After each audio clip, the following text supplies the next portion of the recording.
Secretary Janet Yellen on Friday told Congress the U.S. is expected to hit its debt limit next Thursday.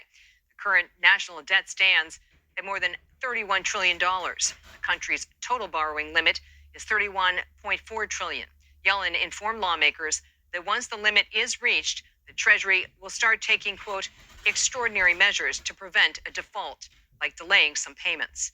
Let's bring in Javier David. He's managing editor of business and markets at Axios and a CBS News contributor. What happens if the U.S. hits that debt ceiling?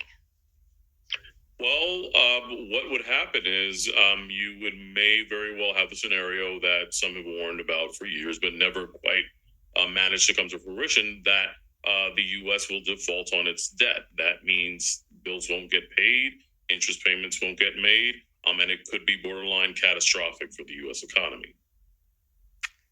What does that mean, especially now that we're seeing some recovery in the markets? Well, we're coming out of a year in which we saw an extraordinary amount of volatility, particularly in the bond markets, which has sustained a historic rout. What these sort of debates usually do is they kind of force investors to calibrate what may happen. And what may happen is if the government doesn't pay its bills, interest rates are projected to rise. And we're coming out of, like I said, an environment in which we had a tremendous amount of selling of bonds, put upward pressure on interest rates. And, the investors at this point don't need yet another thing to be either upset about or reasons to sell. And this is certainly a reason to sell.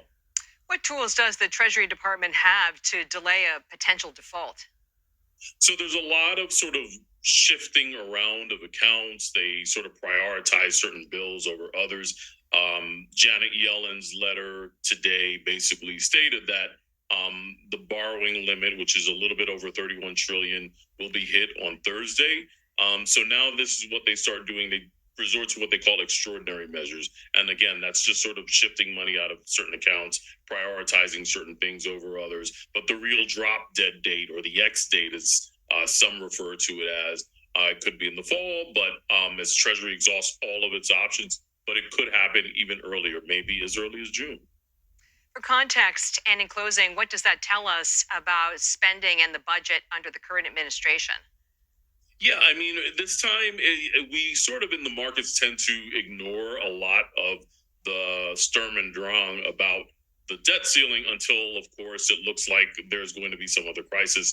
But this time it's different for a lot of reasons. You have a polarized Congress, you have really recalcitrant incoming Republicans. There are no mood to compromise, and Democrats who sort of took for granted that we could continue to kick the spending and entitlement can down the road. It's been too many times without really any real concessions. And I think now we're sort of coming to a head. The proverbial chickens are coming home to roost.